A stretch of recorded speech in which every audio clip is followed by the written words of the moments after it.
Fundamental right तो बस 6 है, ठीक है। ये हम 12 से 35 में और बाकी चीजें भी डील करते हैं, जैसे कि 12 से 1 में क्या है, saving of certain laws, saving of law providing for acquisition of states, validation of certain acts, regulation.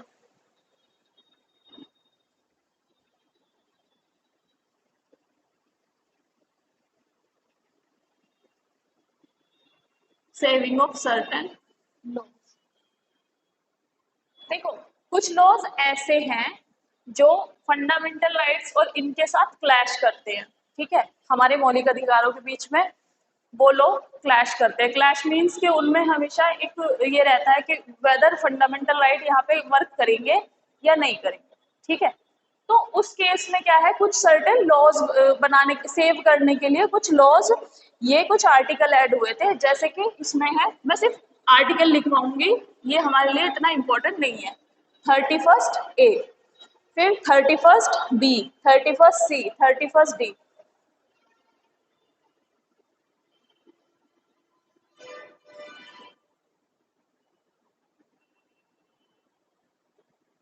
31 D, ठीक है। ये इनमें हमें पढ़ना, जब फंडामेंटल राइट करेंगे ना तो तब मैं इनमें डिफरेंस बताऊंगी कि क्या है।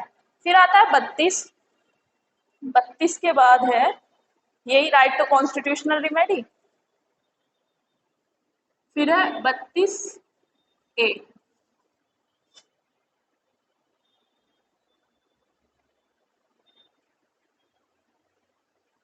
ये भी रिपील हो गया है। 33 में बताऊंगी।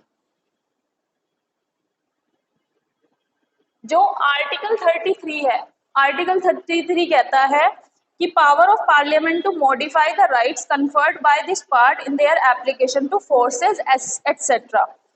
तो 33 कहता है कि पार्लियामेंट को पावर है कि वो किसी भी अधिकार को मॉडिफाई कर सकती है जब when it comes two forces. Forces means army के लिए, देखो जो हमारे राइट्स है ना फंडामेंटल, आर्मी को इन द इंडियन आर्मी और जो भी फोर्स होती है, फोर्सेस मीन्स एयर फोर्स, ये तो पार्लियामेंट को राइट है कि वो उनकी जो वो है क्या बोलते हैं पावर, वो अपनी पावर यूज करके फोर्सेस जो भी होती हैं, फोर्सेस कौन सी, आर्मी, नेवी, आर्मी, नेवी और एयरफोर्स, ठीक है। तो इन फोर्सेस के राइट्स को ऑल्टर कर सकती है, ठीक है। उसका रीजन तुम्हें बताइए कि देखो फोर्स कैसी होती है, बहुत वर्नरेबल होती है, वो वहां पर काम करते हैं वो सारी चीजें, तो उन्हें सर्टेन काइंड ऑफ राइट्स से वंचित रखा जाता है। वंचित मीन्स कि they are not normal people, वो फोर्स में रहते हैं, ठीक है। तो ये वाला जो आर्टिकल 33 क्या देता है, पार्लियामेंट को पावर देता है, ठीक है। पार्लियामेंट के पास पावर है कि वो किसी के भी, इंक्लूडिंग दिस पैरामिलिट्री फोर्स हो या ये आर्मी नेवी, ये सारी जितनी भी फोर्सेस है ये हैं, इनके राइट्स को ऑल्टर, एब्रोगेट या रेस्ट्रिक्ट कर सकती है, ठीक है। अब रीजन रीजन क्या है, जैसे कि तुम कहो कि right to freedom of choice, ठीक है। फ्रीडम ऑफ चॉइस में, freedom of right to freedom 19, article 19, उसमें एक्सप्रेशन भी है कि आपको अपनी अभिव्यक्ति की स्वतंत्रता का अधिकार है। तो ये सारी चीजें ना आम लोगों को तो मिली हुई है, लेकिन जो आर्मी आर्मी है ये सब है, इनको नहीं दी जा सकती, मतलब लेकिन पार्लियामेंट क्या कर सकती है, उसे ऑल्टर कर सकती है, उसमें चेंज ला सकती है। उसका रीजन यही है कि वो फोर्सेस हैं, ठीक है। तो अगर उनको भी ये राइट हो गया कि नहीं, तो वो फिर किसी के भी अगेंस्ट बोलने लगेंगे, है ना, हो जाता है ना, विद्रोह हो जाता है ना। तुमने देखा भी होगा कि ब्रिटिश टाइम में विद्रोह ज्यादा होते थे, तो ये सारी चीजें जो हैं विद्रोह और ये सारी चीजें रोकने के लिए कि कोई सर्टेन काइंड ऑफ रिवोल्ट ना हो, ये सारी चीजें, तो पार्लियामेंट को राइट है आर्टिकल 33। और 35 कहता है सर्टेन फंडामेंटल राइट्स के सिर्फ पार्लियामेंट लॉज बना सकती है फंडामेंटल राइट्स के लिए, और कोई नहीं। तो मतलब ये सारे आर्टिकल जो है फंडामेंटल राइट्स से रिलेटेड है, बट उतने इंपॉर्टेंट नहीं है जितने इनके फंडामेंटल राइट्स। सबसे ज्यादा जो इम्पोर्टेंट है आप लोगों के लिए वो है फंडामेंटल राइट्स। इनको हम करेंगे फंडामेंटल राइट्स वाले चैप्टर में। देखो उसमें कुछ फीचर्स रह गए थे कल वाले में, बस ज़्यादा नहीं है, छोटे मोटे से ही हैं जो मुझे कराने हैं आज, ताकि हमारा टॉपिक साइलेंट फीचर वाला कंप्लीट हो जाए पूरा। जैसे कि इसे लिखने की भी जरूरत नहीं है, ये सिर्फ बताने के लिए था कि ये हमारे लिए उतनी इम्पोर्टेंट नहीं है जितनी होनी चाहिए। और आज जो कोशिश ये की जाएगी कि तुम लोगों को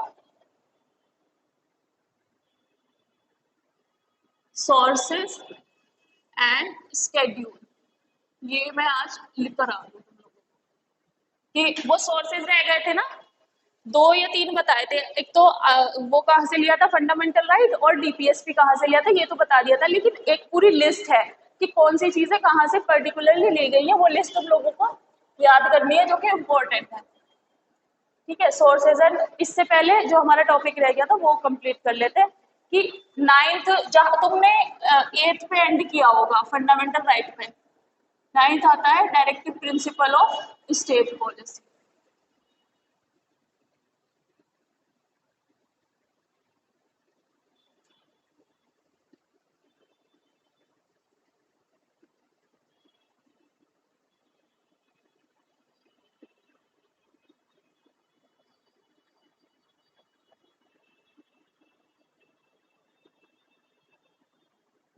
directive principle of state policy, और ये डील करता है article 36 to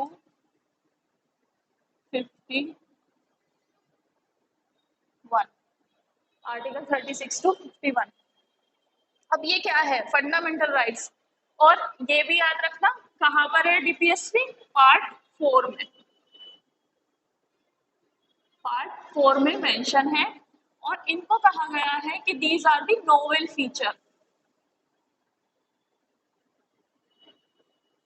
novel feature in the constitution.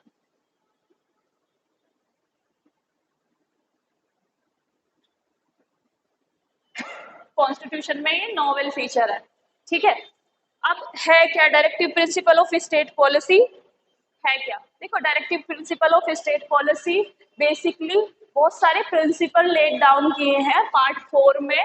और ये किसके लिए है, ये जो स्टेट है, स्टेट मीन्स कोई भी स्टेट में, जो डेफिनेशन है उसमें तुम पढ़ोगे कि स्टेट में प्राइम मिनिस्टर भी है, लाइक कि हमारी पार्लियामेंट भी स्टेट में, स्टेट की डेफिनेशन में आती है, और स्टेट लेजिस्लेचर भी जो हमारी विधानसभा स्टेट में होती है राज्यों में। ठीक है, ये सब स्टेट में आते हैं।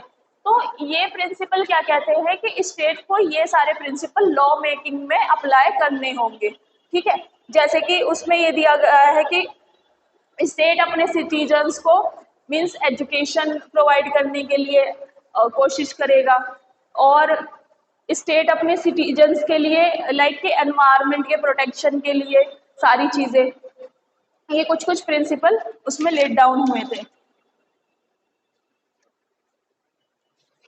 और इसमें काफ़ी सारे प्रिंसिपल हैं, जैसे कि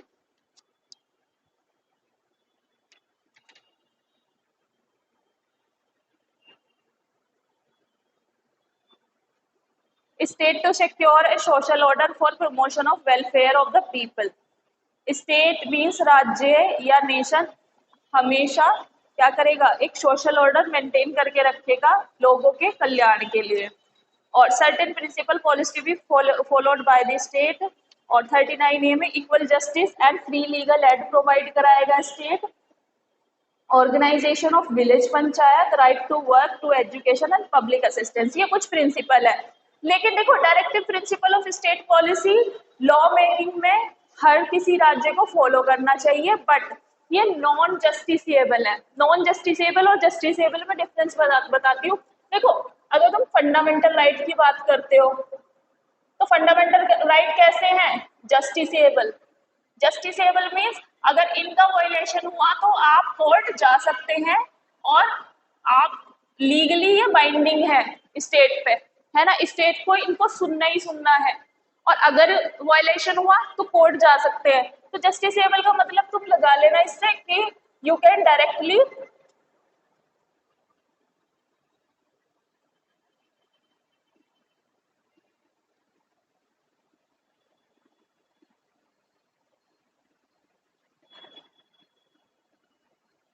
directly go to the court. अगर इनका वायलेशन होता है, फॉर देयर वायलेशन,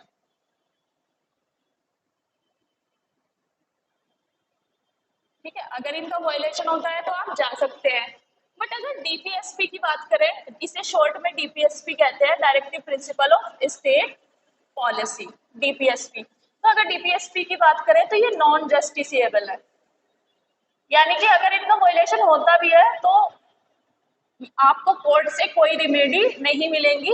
और ये क्या है, स्टेट पे इम्पोज करते हैं एक ड्यूटी, एक प्रिंसिपल, ये उनको अपनी लॉ मेकिंग में फॉलो करने पड़ेंगे।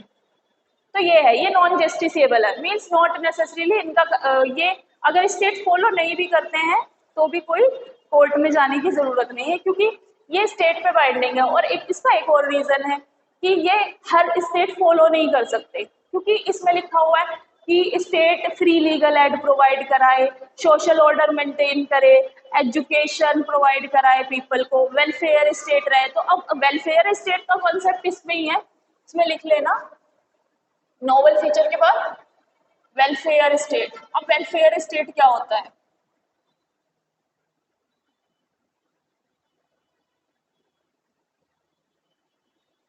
वेलफेयर मीन्स होता है जन कल्याण या कल्याण। क्या ये ये देखो, डीपीएसपी में ये है वेलफेयर स्टेट। अब वेलफेयर स्टेट क्या होता है कि स्टेट अपने जितने भी सिटीजन्स हैं उनको ये प्रोवाइड कराए कि जो इकोनॉमिक रिसोर्सेज हैं उनका इक्वल डिस्ट्रीब्यूशन हो, ठीक है, वेल्थ जो है वो इक्वली डिस्ट्रीब्यूटेड हो, कोई लोअर या हायर क्लास ना हो। ऑल्दो रिच और पुअर पीपल तो है, लेकिन वो ट्राई करते हैं कि जो वेल्थ है वो सिर्फ फ्यू हैंड्स में ना हो, वो इक्वली डिस्ट्रीब्यूटेड रहे, ठीक है। अब उसके लिए तुमने कितने सारी स्कीम्स देखी हैं, तब से चलती आ रही है, आफ्टर इंडिपेंडेंस से ही बहुत सारी ऐसी स्कीम है, जैसे कि अभी अभी इसको ज्यादा वो मिल रहा है, लाइक कि पहले से ही चलता आ रहा है, जैसे कि ये वाला कौन सा है, बीपीएल कार्ड हो गए, और ये क्या हो गया, एपीएल कार्ड, और पीडीएस पब्लिक डिस्ट्रीब्यूशन सिस्टम की अगर हम बात करें उसे कहते हैं पीडीएस। तो पब्लिक डिस्ट्रीब्यूशन सिस्टम लेकर आए ताकि किसी को भी फूड की कमी ना हो, है ना। तो ये सारे जो वेलफेयर स्टेट का कॉन्सेप्ट है, जैसे कि अभी कितनी कितनी स्कीम आ गई है, जैसे कि ये वाली टैबलेट योजना, कि अगर गरीब का बच्चा है तो उसके पास भी स्मार्टफोन, टैबलेट, ये सारी चीजें होनी चाहिए। एक है ये सुकन्या योजना भी चली है कि जो बच्चे हैं और गरीब लोग, उनकी बच्चों की शादी नहीं हो पाती है तो उसके लिए वो लोग पैसे देते हैं कि स्टेट प्रोवाइड कराता है, अभी भी ये स्कीम चल रही है, ठीक है।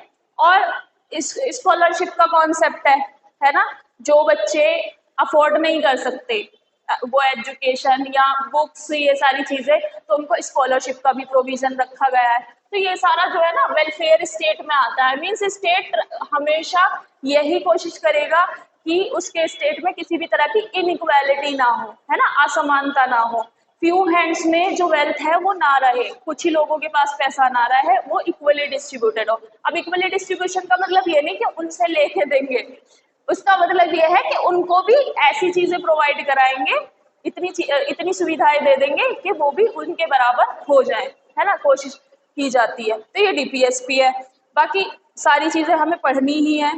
तो अब इसमें एक केस था, डीपीएसपी में ही तुम लोग लिख लेना, मिनर्वा मिल केस। ये बहुत फेमस केस है, मिनर्वा मिल, ठीक है। इस केस में सुप्रीम कोर्ट ने कहा था कि डीपीएसपी जो है, directive principle of state policy और फंडामेंटल राइट्स में हमेशा एक बैलेंस होना चाहिए। तो मिनर्वा ठीक तो लिखा, एक ए नहीं आना था,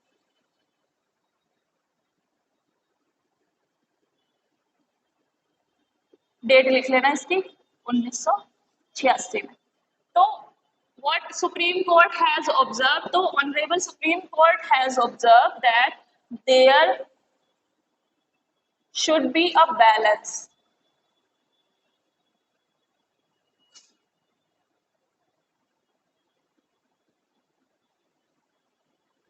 बिटवीन, अब मैं यहाँ पे शॉर्ट में लिख दूंगी, है ना, between fundamental rights FR and DPSP।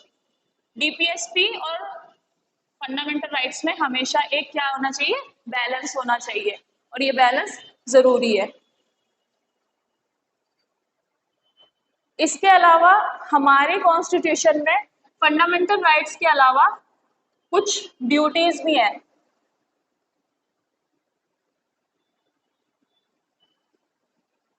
Fundamental duties, fundamental duties में ये आता है कि सिटीजन्स के लिए, ये सिटीजन्स के लिए बनाई है, और ये है आर्टिकल 51A में। तो ये ड्यूटीज हमें क्या बताती है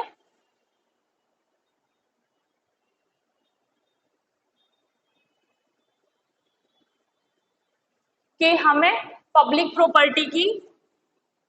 प्रॉपर्टी देखो, इसमें बेसिकली क्या है कि हमें अपने नेशनल फ्लैग, अपने नेशनल एंथम, इन सब की क्या करनी चाहिए, रिस्पेक्ट करनी चाहिए, और पब्लिक प्रॉपर्टी को कभी भी नुकसान नहीं पहुंचाना है। इन ड्यूटीज में ये भी आ जाता है कि ये हर सिटीजन की एक ड्यूटी है कि वो ये सारे जो ड्यूटीज हैं वो फॉलो करें। फंडामेंटल ड्यूटीज में एक दो मैं तुम लोगों को बता रही हूँ कि फंडामेंटल ड्यूटीज में कौन कौन से। To abide by the Constitution and respect its ideals and institution, the national flag and the national anthem। हमेशा कॉन्स्टिट्यूशन की, इसके नेशनल एंथम और नेशनल फ्लैग की हमें क्या करनी है, रिस्पेक्ट करनी है। Uphold and protect the sovereignty, unity and integrity of India. अपने देश की सॉवरेनिटी यानी संप्रभुता, यूनिटी एकता, और इंटेग्रिटी अखंडता को बनाए रखना है। अपनी कंट्री को प्रोटेक्ट करना है जब भी नेशनल सर्विसेज में बुलाने का मौका होगा, या कभी भी किसी भी संकट के टाइम पे, और अपने रिच हेरिटेज और कंट्री के कंपोजिट कल्चर की को प्रिजर्व करके रखना। इसमें ये भी आता है to protect improve natural environment, forest, lake, rivers, wild life. ये कुछ ड्यूटीज हैं, और ये ड्यूटीज देखो पहले से ही ऐड नहीं थी, ये ड्यूटीज ऐड हुई थी 42nd अमेंडमेंट एक्ट।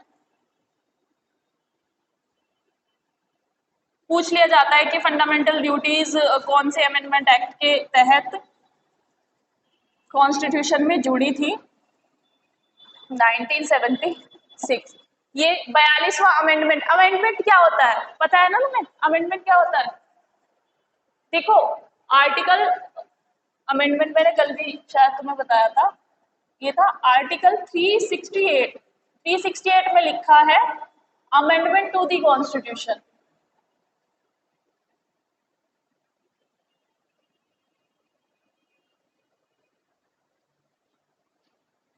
आर्टिकल 368 में दिया हुआ है।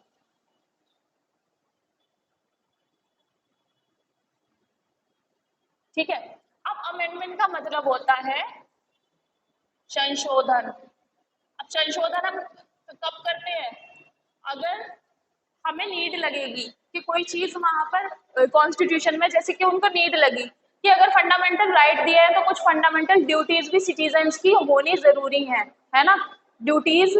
और लेकिन ये नॉन बाइंडिंग है, बाइंडिंग मीन्स ये सिटीजन्स पर बाइंडिंग नहीं है, लेकिन फिर भी उन्हें फॉलो करना है। ड्यूटीज ऐसी होती है कि देखो ये आपकी ड्यूटी है कि नेशनल एंथम, नेशनल फ्लैग और अपने कॉन्स्टिट्यूशन की रिस्पेक्ट करो। ये आपको कोई कहेगा नहीं, आप अगर इसका वायलेशन भी करोगे तो आप पे बाइंडिंग नहीं है, लेकिन फिर भी आपको मानना है। अगर नहीं मानोगे तो क्या होगा, फिर आप सिडिशन में आओगे, है ना, कि आप अपनी कंट्री को रिस्पेक्ट नहीं करते हैं। तो fundamental duty although they are not binding, लेकिन फिर भी ये इम्पोज करती है एक ड्यूटी सिटीजन्स पर कि हमारी ड्यूटी है कि हम अपने कंट्री को प्रोटेक्ट करें, उसकी इंटेग्रिटी और यूनिटी को बनाए रखें। तो ये फंडामेंटल राइट 42वें अमेंडमेंट के तहत ऐड हुआ था। अमेंडमेंट होता है जब हम किसी चीज को संशोधित करते हैं, यानी कि किसी बुक में जब तुम लिखते हो कोई चीज, वहां पे कोई कमी हो जाती है, तुम्हें कोई चीज ऐड करनी है, इस तरह से। तो कॉन्स्टिट्यूशन जब ओरिजिनली बना था, ओरिजिनली फंडामेंटल ड्यूटीज वहां पर नहीं थी, लेकिन फिर क्या करना पड़ा, अगर आपको उस पर कोई चेंज करना है तो जैसे आप ऐसे ही नहीं कर सकते ना, अल्बाइट्रेरी तो नहीं कर सकते उसमें चेंज। तो जैसे सुप्रीम कोर्ट ने कहा कि बेसिक स्ट्रक्चर को तो आप छेड़ ही नहीं सकते हो, बेसिक स्ट्रक्चर को बिना ऑल्टर किए, तो इसलिए अमेंडमेंट ऐड करना होता है कि ये हमने अमेंड किया, ये हमें दिखाता है कि हमने ये चीज इसके तहत ऐड की है, जोड़ी है इसमें। तो अमेंडमेंट दिखाना जरूरी होता है, ऐसे ही आप कॉन्स्टिट्यूशन में चेंज नहीं कर सकते। इवन पार्लियामेंट भी नहीं चेंज कर सकती जब तक अमेंडमेंट नहीं करेंगे।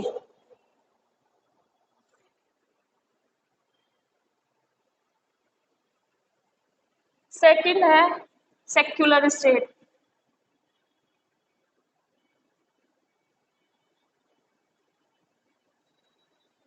सेक्युलर स्टेट ये हम अपने प्रियम्बल में भी पढ़ेंगे, जब इसके बाद हम प्रियम्बल पढ़ेंगे तो प्रियम्बल में सेक्युलर स्टेट भी ओरिजिनली हमारे इसमें नहीं था, लेकिन ये 42वां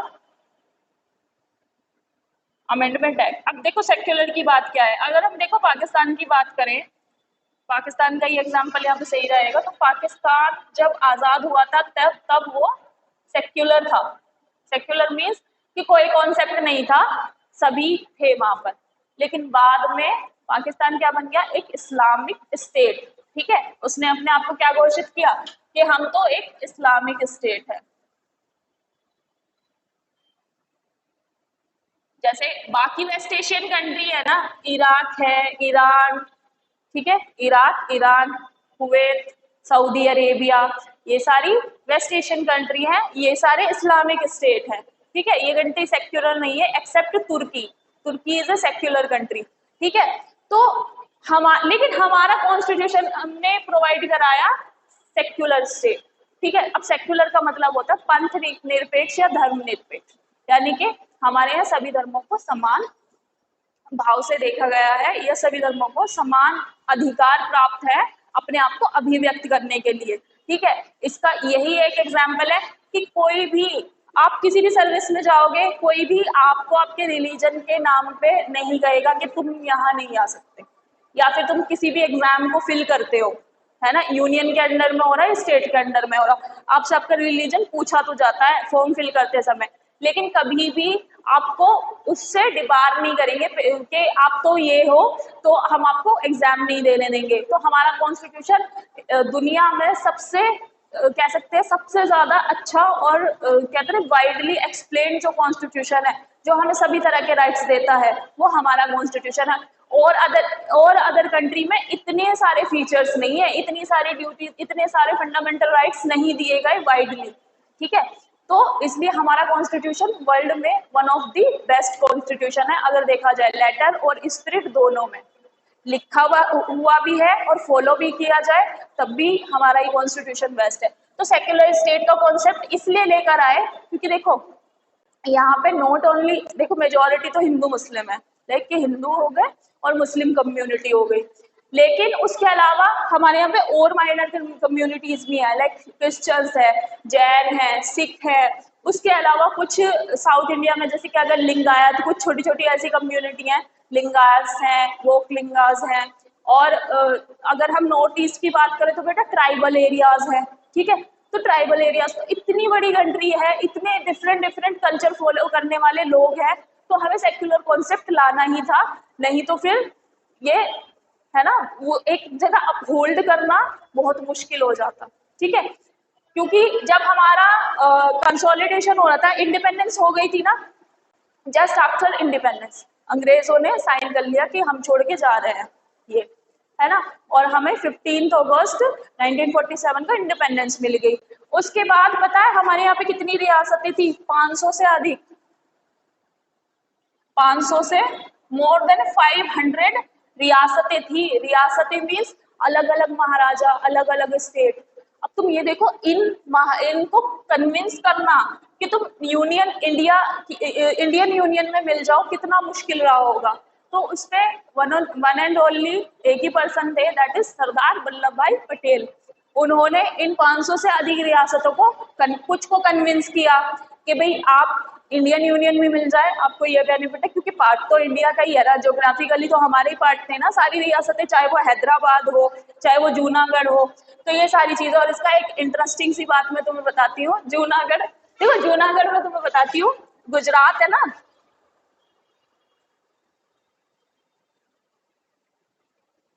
यहाँ कहीं जूनागढ़ है गुजरात में, ठीक है, ये मैंने गुजरात से ही बनाया, यहाँ जूनागढ़ है। अब जब गुजरात में कन्विंस करने के लिए सरदार वल्लभ भाई पटेल ने बोला कि कन्विंस करे, तो जूनागढ़ का जो नवाब था उसने कह दिया कि हम तो पाकिस्तान की तरफ है, मतलब हम जूनागढ़ तुम्हें दे दिया, पाकिस्तानी गवर्नमेंट को कहा कि हमने जूनागढ़ तुम्हें दे दिया। अब जूनागढ़ यहाँ पर है और पाकिस्तान की तरफ है यहाँ, ज्योग्राफिकली तो ये इसका पार्ट नहीं है। सरदार वल्लभ भाई पटेल आते हैं पिक्चर में और वो कहते हैं कि जूनागढ़ के नवाब से कि ऐसे नहीं होगा, प्लेबिसाइट होगा। प्लेबिसाइट मीन्स जनमत संग्रह होगा, जो जितने लोग चाहेंगे कि वो इंडियन यूनियन में मिलना चाहते हैं वो वोट करें, और जितने लोग चाहते हैं कि वो पाकिस्तान में चाहते हैं जाना वो वोट करें।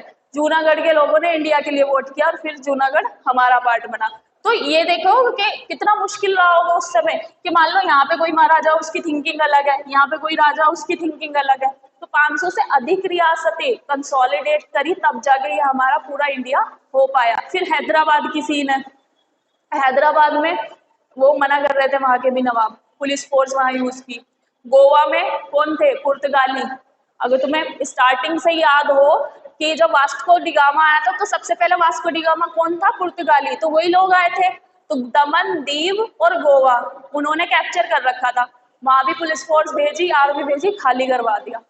फिर बात आती पांडिचेरी या पुदुचेरी, अब उसका नाम रख दिया पुदुचेरी, उससे पहले कहते थे पांडिचेरी। पांडिचेरी का तो नाम सुना है, छोटा सा एक हमारा वो है यूनियन टेरिटरी, एक छोटी सी है ना, तो फ्रेंच का था, जो फ्रेंच थे फ्रांस वाले उन्होंने कैप्चर कर रखा था। But French was friendly, French पहले से ही हमारे साथ फ्रेंडली है क्योंकि फ्रेंच हमेशा लिबरल प्रिंसिपल फॉलो करते आए और हम भी बहुत लिबरल हैं। तो फ्रेंच ने वो फिर हमें गिफ्ट कर दी थी कि या ये वैकेट करके वो चले गए थे।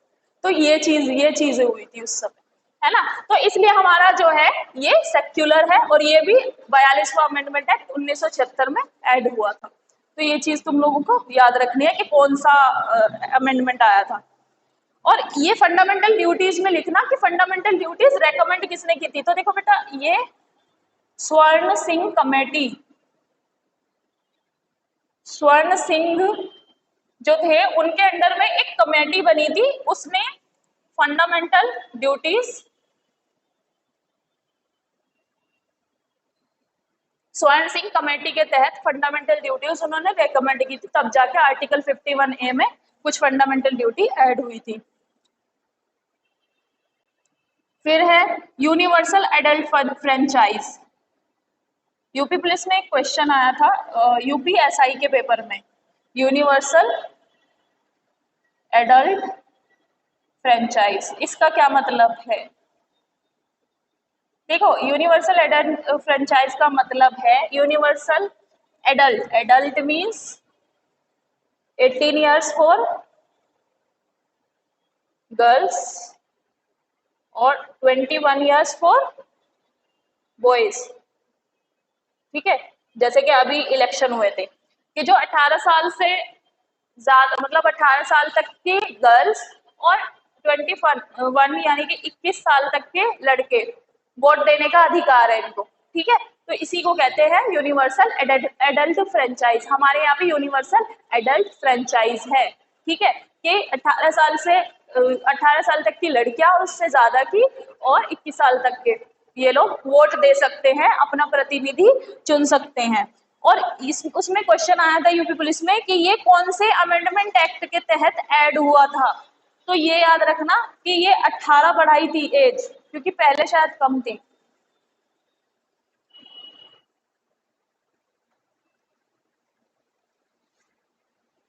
हाँ, पहले क्या थी, गर्ल्स के लिए भी 21 ही थी, अब क्या है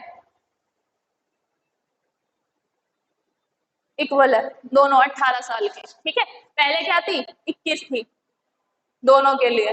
तो ये जो हुआ है 18, दोनों के लिए 18 साल कर दी गई है। तो ये कब हुआ था? ये हुआ था 61st अमेंडमेंट एक्ट के तहत।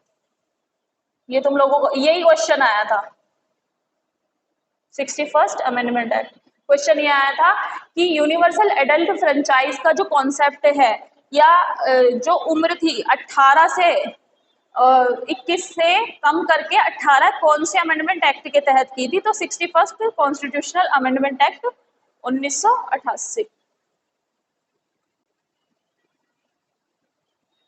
1988, ठीक है।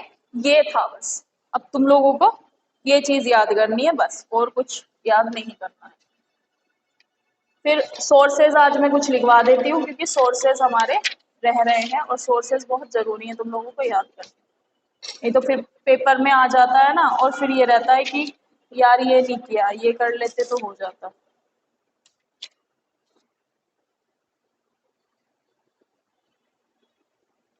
पर उसमें भी मैं ज्यादा तुम लोगों को नहीं लिखवाऊंगी, सिर्फ इम्पोर्टेंट चीजें लिखवाऊंगी जो वास्तव में जरूरी है तुम्हारे लिए। क्योंकि मैं सोच रही थी आज प्रेम्बल पढ़ाने का, लेकिन मैं प्रेम्बल इसलिए नहीं पढ़ा रही हूँ क्योंकि सोर्सेज लिखवाने जरूरी है ना।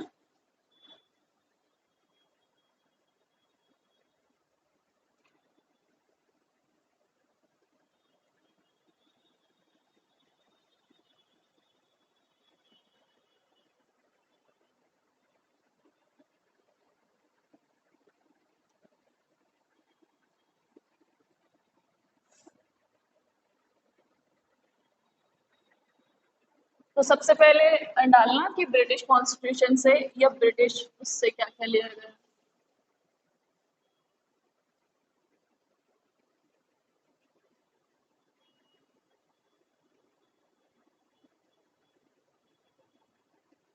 ब्रिटिश कॉन्स्टिट्यूशन हो गया, और अमेरिका।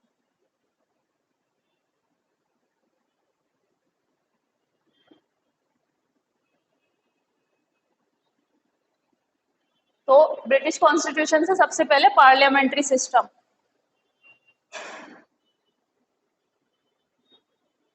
यहां से लिया गया है पार्लियामेंट्री सिस्टम।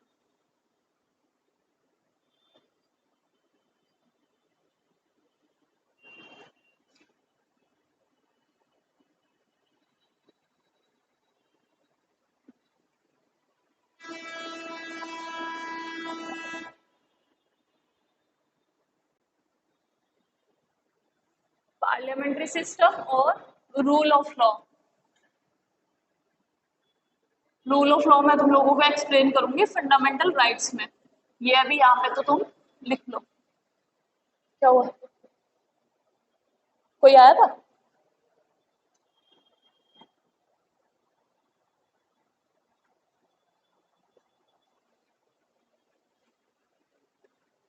यहीं से ली गई है क्या सिंगल सिटीजनशिप? ये मैंने तुम्हें बताई नहीं, पहले शायद बताई हो कभी, कि हमारी सिटीजनशिप कैसी है? Single, that is Indian. We are the citizen of citizen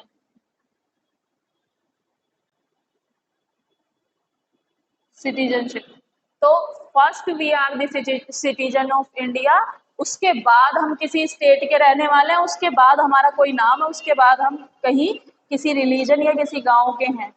सबसे पहले नेशन कम्स फर्स्ट, तो इंडिया। इसके साथ साथ इसमें से लिया गया है कैबिनेट सिस्टम। अब देखो what cabinet system is.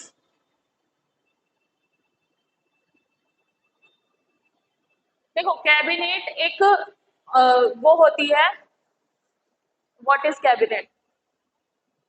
Cabinet एक कुछ फ्यू मिनिस्टर्स की एक ग्रुपिंग होती है, जो प्राइम मिनिस्टर को सलाह देते हैं। काउंसिल ऑफ मिनिस्टर से अलग रहती है कैबिनेट।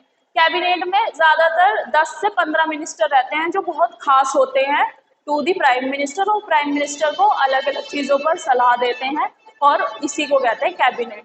जैसे कि कैबिनेट में कौन कौन है अभी, जैसे कि कैबिनेट में आ जाते हैं फाइनेंस मिनिस्टर, होम मिनिस्टर, ठीक है, और कौन आ जाते हैं? Defence minister. तो ये सारे कैबिनेट मिनिस्टर है। जैसे कि होम मिनिस्टर कौन है? अमित शाह, तो वो कैबिनेट ही मिनिस्टर है।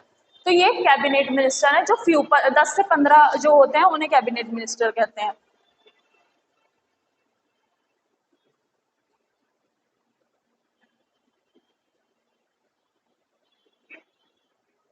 देखो अमेरिकन कॉन्स्टिट्यूशन से क्या लिया गया है, सबसे पहले तो लिख लेना, fundamental rights, FR,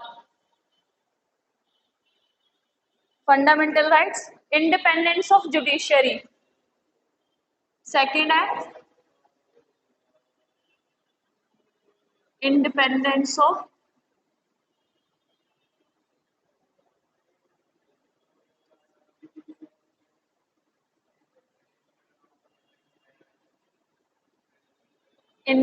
of judiciary, judicial review. Judicial review मैंने कल बताया था कि कोई भी लोअर कोर्ट अगर कोई जजमेंट देता है, तो वो जजमेंट अगर पार्टी उससे सेटिस्फाई नहीं होती है, तो they can go for the review, है ना। वो जुडिशियल रिव्यू उस जजमेंट को वो फिर से देखेंगे, उसमें लॉ पॉइंट्स देखेंगे, उसके बाद कोई जजमेंट देंगे। Impeachment of the president, impeachment होता है प्रेसिडेंट को या किसी को भी उसके जब पद से हटाया जाता है, तो इम्पीचमेंट ऑफ द प्रेसिडेंट, महाअभियोग जिसे कहते हैं, ठीक है। इम्पीचमेंट का मतलब होता है महाअभियोग, यानी कि उसको उसके पद से कैसे हटाना है वो, अगर वो कुछ अनलॉफुल एक्टिविटीज करता है तो ऐसे ही नहीं हटाते, अगर उसके खिलाफ, जैसे कि डोनाल्ड ट्रंप के बारे में सुना है। डोनाल्ड ट्रंप कहाँ का है, वो यूएस का है ना।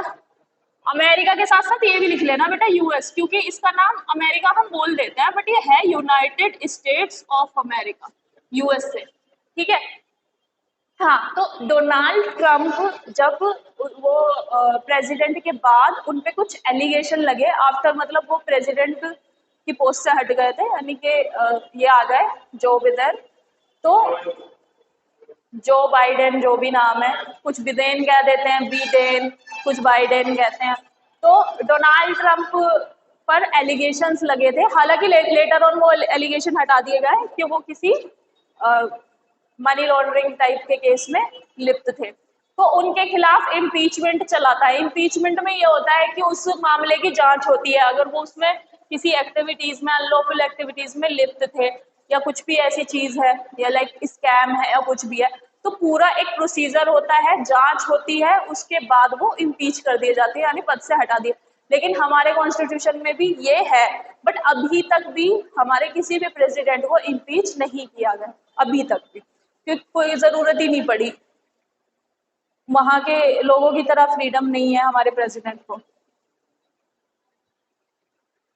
ठीक है। और इसी कॉन्स्टिट्यूशन में से लिया था removal, removal of supreme court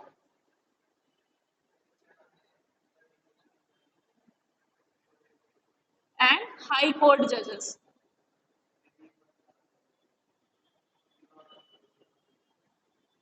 इसी कॉन्स्टिट्यूशन से लिया है कि सुप्रीम कोर्ट और हाई कोर्ट के जजेस को कैसे रिमूव करना है। आयरिश कॉन्स्टिट्यूशन का लिखवाई दिया था, directive principle of state policy वहां से लिए है। और कनाडियन कॉन्स्टिट्यूशन यानी कनाडा का कॉन्स्टिट्यूशन जो है, Canada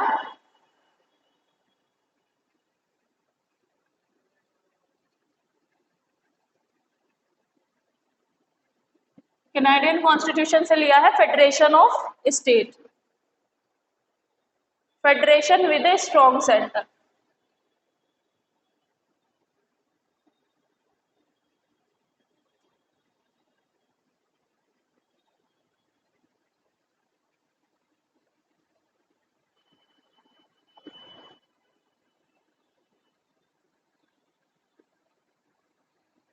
federation with a strong centre, देखो फेडरेशन का मीनिंग यहीं पे समझ लो, फेडरेशन का मतलब होता है संघ, ठीक है, संघ। अब संघ में क्या होता है कि equal distribution of power,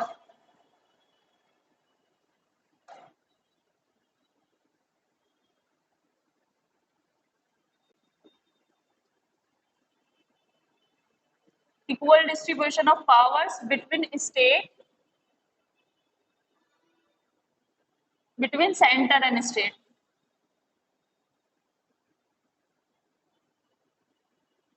federation में होता है equal distribution of power between centre and state, लेकिन स्ट्रॉन्ग फिर भी कौन रहता है? हमेशा सेंटर। तो ये जो फीचर लिया गया है कनाडियन कॉन्स्टिट्यूशन से लिया गया है।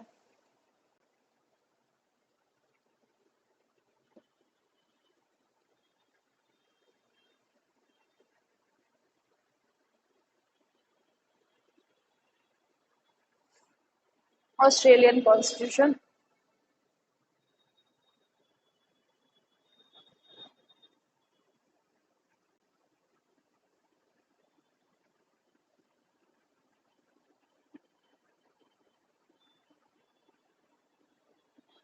Australian constitution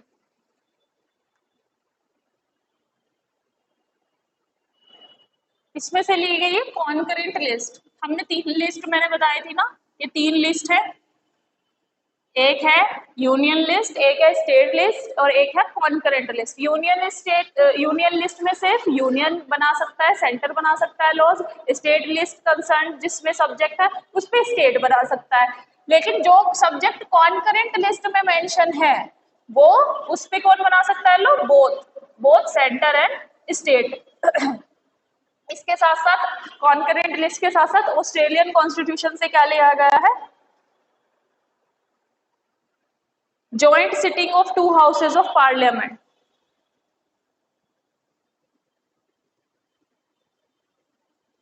joint sitting of 2 houses of parliament. Parliament के जो 2 हाउस है कौन कौन से? लोकसभा और राज्यसभा। कभी भी अगर इनके बीच में किसी भी तरह का क्या होता है बेटा? डेडलॉक। डेडलॉक मीन्स किसी भी बात पे विवाद ऐसा हो जाता है कि कोई भी किसी भी निर्णय पे ये लोग नहीं पहुंच पा रहे हैं।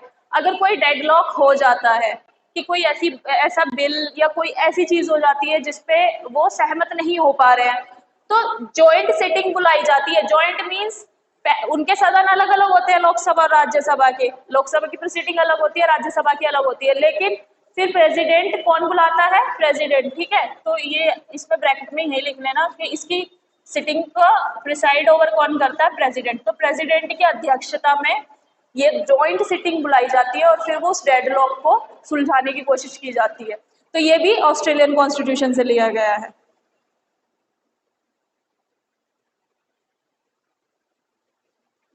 अच्छा, ये बहुत पॉपुलर है फ्रेंच कॉन्स्टिट्यूशन से। क्या क्या लिया था हमने फ्रेंच से?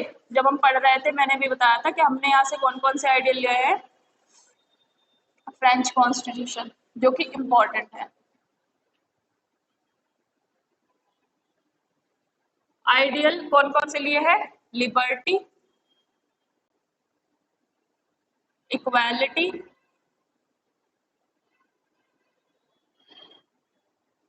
और फ्रेटर्निटी। ठीक है, फ्रेटर्निटी मीन्स भाईचारा। Republics ideal of liberty, equality and fraternity. और ये कहाँ पर मेंशन है? ये सब प्रियम्बल में। प्रियम्बल बहुत अच्छे से पढ़नी है, तो प्रियम्बल से क्वेश्चन भी आते हैं। ये सब हमारी प्रियम्बल में है। प्रियम्बल को क्या कहते हैं और हिंदी में? प्रस्तावना। हमारे कॉन्स्टिट्यूशन की जो प्रस्तावना है, एक तरह से हमारे कॉन्स्टिट्यूशन का जो इंट्रोडक्शन है वो प्रियम्बल है।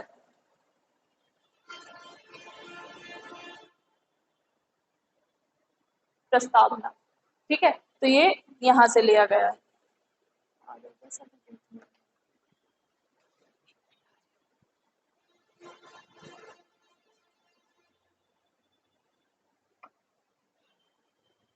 चला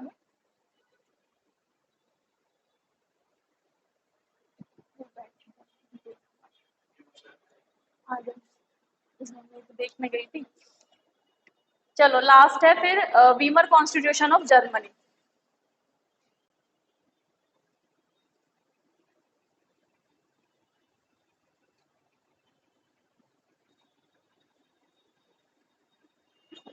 ऑफ जर्मनी। इसमें से लिया गया था बेटा इमरजेंसी प्रोविजन। इमरजेंसी का नाम सुना है? इमरजेंसी, इमरजेंसी किसे कहते हैं? आपातकाल। इमरजेंसी, ठीक है, इमरजेंसी प्रोविजन लिए गए हैं। नेक्स्ट क्लास में डिफाइन कर दूंगी व्हाट इज इमरजेंसी और क्या है, कैसे है, तो नेक्स्ट क्लास में करेंगे।